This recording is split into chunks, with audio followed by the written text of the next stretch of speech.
Hello and welcome to the Wealth Advice Autumn Budget Summary. Today, Joe and myself will run through the key points of the budget. Whilst every budget is important, because of the change in government and the rumours ahead of this budget, this was certainly heavily anticipated.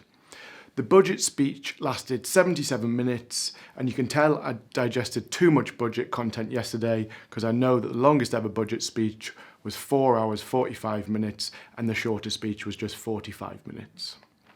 So, ahead of the budget, Labour and the press continued to highlight that it would be a difficult budget for many, with higher taxes required to fund public services. However, Reeves and the Labour Party had somewhat backed themselves into the corner in their pre-election pledges not to raise NI, VAT or income tax for working people.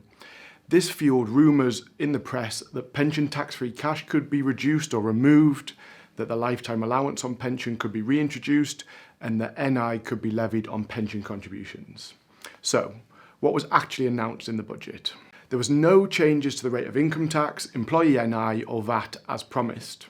However, employee national insurance is to increase from 13.8% to 15%. The salary threshold for which this has to be paid has also decreased from £9,100 to £5,000. When quizzed about these changes, Reeves has accepted that this may impact on future pay rises for employees. Income tax thresholds are also to remain frozen until April 2028, but they'll then be uprated in line with inflation. This is good news, as it was widely expected that the tax thresholds would be frozen beyond 2028, and therefore with the impact of inflation, this would take more people into paying more income tax. One of the highly anticipated parts of this budget was around capital gains tax. It was forecast that it could potentially go up in line with income tax, so 20 and 40%. Fortunately, the actual rise is much lower than this, with the basic rate going from 10 to 18% and the high rate going from 18 to 24%. And capital gains tax is charged on investments that aren't held within a tax-efficient portfolio like a pension or an ISA. Capital gains tax for second residential properties has remain the same at 18 and 24%, which essentially makes a flat rate for capital gains tax, simplifying things going forward. Any assets disposed between the start of the tax year and the 29th of October will be subject to the old rates at 10 and 20%, whereas new disposals from the 30th onwards will be at the new rates of 18 and 24%.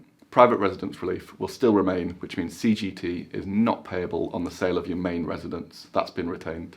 Business assets disposal relief, also known as entrepreneurs relief, has been retained at a rate of 10% up to 1 million for the current tax year. However, this will increase to 14% in 2025 and 18% in 2026. VAT will be reintroduced on private school fees as already announced, and this will come into force in January 2025. Stamp duty is something that has changed slightly. Stamp duty rates for second properties will increase from 3% to 5%. And the one thing to look out for on first-time buyers, the limit before you actually start paying stamp duty has reduced from 425,000 down to 300,000. Corporation tax has stayed at 25%, and that's going to stay the same for the duration of the current Parliament, and current rates of research and development relief have been retained.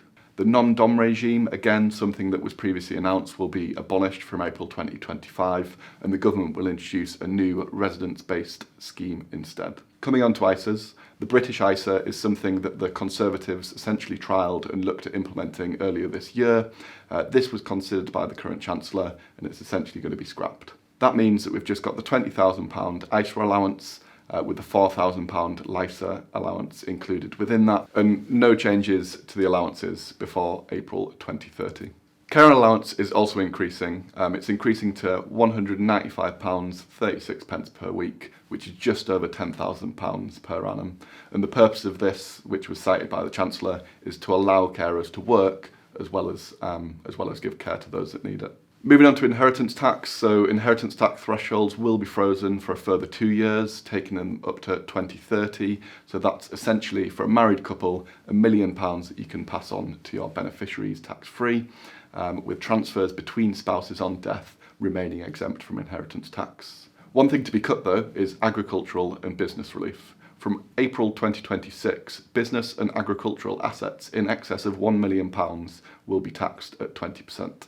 Also, investments in the AIM market currently receive 100% inheritance tax relief. However, from April 2026, any AIM shares will also be subject to inheritance tax at 20%. One of the big things though with inheritance tax relief is that pensions are now going to form part of the deceased estate for inheritance tax purposes from April 2027. Looking more closely at pension changes, it was confirmed that the state pension will increase by 4.1% in April in line with the triple lock. There's also been no changes to the tax-free cash entitlement from pensions or the general taxation there, and there's been no changes to the annual allowance or tax relief on contributions. So broadly speaking, everything on that side has stayed the same for pensions. But the big change, as Joe's highlighted, is the move to bring inherited pensions inside your estate for inheritance tax. This is certainly an area which will require careful planning, and we've already started to look at the detail and to consider how this will impact our clients. It's important to note here that there's no inheritance tax between spouses, and it will still be possible to leave a pension to your husband or wife without any immediate tax liability. The changes here are that on second death, the pension will be considered with your worldly assets against the IHT thresholds, which for a married couple is £1 million. As with any changes to the rules, there'll be planning opportunities, and between now and 2027, when this comes into effect, we'll be working with our clients who are impacted. Our initial analysis is that the use of gifts, trust and life insurance will be important, and as always we'll be helping our clients to adapt to the rules and the changes thereafter. Pension changes aren't a new thing. As we look through this timeline of the history of pensions, we can see there've been lots of changes. George Osborne stood up and announced more pension freedoms. We've had the lifetime allowance abolished recently. And again, we've got the triple lock and state pension confirmed on this chart here back in 2011. So I think in the wider context of pensions, it's a product that's changing. And as always, we help our clients adapt to the rules to best suit their circumstances. How have the markets reacted to the budget? The Chancellor is raising taxes by 40 billion to fund public services. This is a historically large hike to fund spending for plans for economic growth. But importantly, the plans are seen as sustainable from a funding perspective, so the reaction from the gilts market has been muted. This was not the case with the trust budget, as many of you will remember, back in September 22, where there was an unfunded tax cut of 45 billion. The bulk of the additional tax take, as you can see from these charts, is taken from that rise in national insurance for employers, with contributions from increases to capital gains tax and inheritance tax, as we've discussed earlier. One area that we'll be looking at closely will be how this budget affects inflation and the likelihood of interest rates coming down. Economists have warned that the pain of high Bank of England base rates could be prolonged slightly after Rachel Reeves splurged in the budget on Wednesday. Reeves has pledged to lift borrowing by 142 billion over 5 years to help fund investment and boost public services. The central bank may remain wary over the pace of further interest rate cuts. The first indication will come next week when the Bank of England unveils their new forecast and decide whether to reduce borrowing costs for the second time this year. When we look at how markets in general have reacted, I've mentioned the bond market. Again, there's been very, very sort of small changes in the UK markets. The UK large cap equities, which are sort of the large companies, their results in the morning were sort of slightly negative on the idea of that rising employee costs with the NI figures. Those smaller companies, there's been some positive impacts to the UK small caps, and that's mainly because there was a view that there could be harder hitting changes to the AIM market and other things there. Globally, there's been pretty much no impact. This is because the US is more important when we look at sort of global bonds and equities there. As we know from our portfolios, the UK makes up a small portion currently of our portfolios, and actually there's a bigger focus on that global diversification.